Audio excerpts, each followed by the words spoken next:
cameras. How do you work them? How do you work them? What the hell?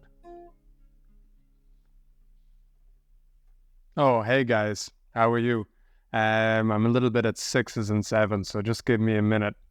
Okay, all right, let's start. Are we ready? Let's start with our first fire idiom.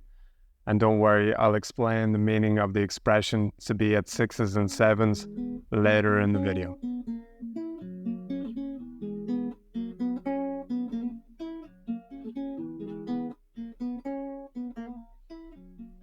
Welcome to No Pressure English with Kevin. Today we are going to look at some fire idioms.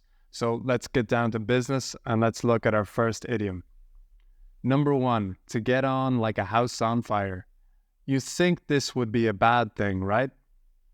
Actually, it's a really positive thing. It means that you start a friendship really quickly in a very warm way. So let's look at some examples in use. I get on with my grandfather like a house on fire. We watch the football together every weekend. It's the main topic of conversation between us. We both love sports. I didn't used to get along with my sister, but we're great friends now. We get along like a house on fire. My friend Sally is very chatty. She would talk to the wall if the wall could talk back. You'd get on with her like a house on fire. Our second idiom is to play with fire, and this means to act in a dangerous way or to take risks. So let's look at some examples related to play with fire.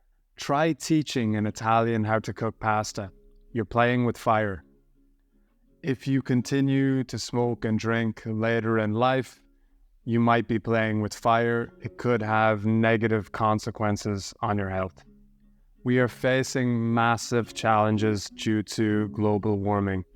We are playing with fire, and we probably need to act now. Okay, those two are quite serious examples, so hey, let's change it up a little bit, and let's look at something less serious. Okay, to be on fire. This is quite informal, but it means to be playing or working very well. Okay, you're on a streak, you're on a roll, you are on fire. Let's look at some examples. You are playing a game of bowling. You score 3 strikes in a row. You, my friend, are on fire. You have a New Year's resolution to exercise twice a week. You have gone running 3 times this week. You're on fire. You're on fire. You're on fire. You are studying English. Every day you study for 20 minutes, but today you want to study for 30 minutes. Not because you have to, not because you must, but because you want to. You're on fire. You're crushing it. You are on fire, my friend. You're on fire. Finally, let's go back to my first expression, to be at 6s and 7s. This simply means to be disorganized or confused. So let's look at some examples. The government in this country are at 6s and 7s when it comes to housing. There is a housing crisis.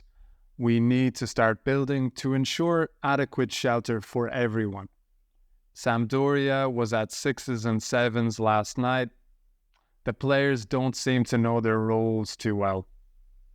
Okay, I can say that I'm a Sampdoria fan, more or less. I hope this session was useful. Also, you're on fire, so maybe watch another English video or listen to the song by the Rolling Stones, Play with Fire. Okay, take care of yourselves, guys. Have a great day. Ciao.